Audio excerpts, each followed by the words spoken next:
শেষমেশ ভুলের মাসুল দিতে হচ্ছে বিসিবিকেই, গুনতে হচ্ছে কোটি কোটি টাকা। সবশেষ বিপিএলে ফ্র্যাঞ্চাইজিগুলোর হোটেল বিল থেকে শুরু করে কোচ কিংবা ক্রিকেটারদের বকেয়া অর্থ এবার পরিশোধ করতে যাচ্ছে দেশের ক্রিকেট বোর্ড। পাশাপাশি নিয়ম ভঙ্গের জন্য এবার নেওয়া হবে আইনি পদক্ষেপও, যার ফলে কপাল পুড়তে যাচ্ছে বেশ কিছু ফ্র্যাঞ্চাইজির, যাদের চিরতরেই বাদ দেওয়া হতে পারে আসর থেকে। তাই কারা থাকছেন তালিকায়, এই নিয়ে বিস্তারিত জানবো রিপোর্টে।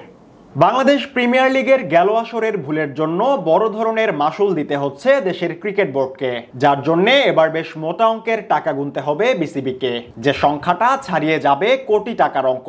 বিপিএল এর সবশেষ আসর ছিল নানান নাটকীয়তা এবং বিতর্কে ভরপুর। বিশেষ করে বেশ কয়েকটি ফ্র্যাঞ্চাইজির কাছে এখনো রয়ে গেছে বকেয়া অর্থ। হোটেল বিল থেকে শুরু করে কোচ এবং ক্রিকেটারদের পারিশ্রমিকও পরিশোধ করতে পারেনি কয়েকটি দল। দায়িত্ব নেওয়ার সুবাদে এবার সেই টাকাই পরিশোধ করতে হচ্ছে বাংলাদেশ ক্রিকেট বোর্ডকে। পাশাপাশি গত কয়েক আসর ধরে চলা অনিয়মের বিরুদ্ধে এবার পুরোপুরি সোচ্চার হতে যাচ্ছে সংস্থাটি। সেই লক্ষ্যে গেলবারের বেশ কিছু ফ্র্যাঞ্চাইজি ও স্পন্সরের বিরুদ্ধে নেওয়া হচ্ছে আইনি পদক্ষেপও। আর্থিক দিক বিবেচনায় গেলবারের আসরে ছিল বেশ কয়েকটি নড়বড়ে ফ্র্যাঞ্চাইজি, যাদের বিরুদ্ধে ব্যাংক গ্যারান্টি এবং ফ্র্যাঞ্চাইজি ফির পুরো টাকা পরিশোধ না করার অভিযোগও ছিল। বলা চলে বেশ কিছু ফ্র্যাঞ্চাইজির কাছে এখনো বড় অঙ্কের অর্থ পায় বিসিবি।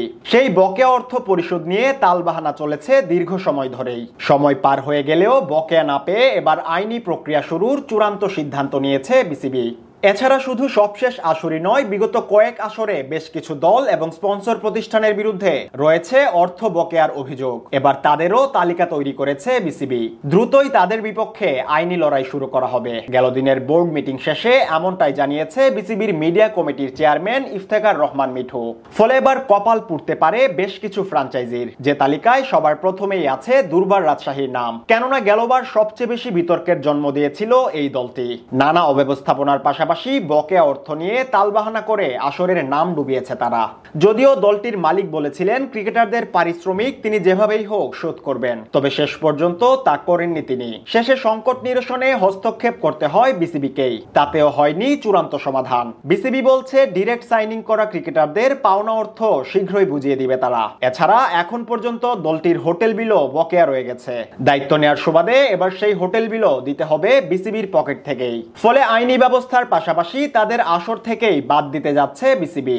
অন্যদিকে চিটাগাং কিংসের প্রধান কোচ শন টেটের পাওনা অর্থ এখনো দেয়নি দলটির মালিক। বর্তমানে জাতীয় দলের বোলিং কোচ হিসেবে কাজ করছেন এই অজি তারকা।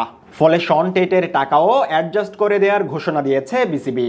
তবে রাজশাহীর মতো চট্টগ্রামের এই ফ্র্যাঞ্চাইজিকেও আসর থেকে বাদ দেওয়ার পরিকল্পনা করছে তারা।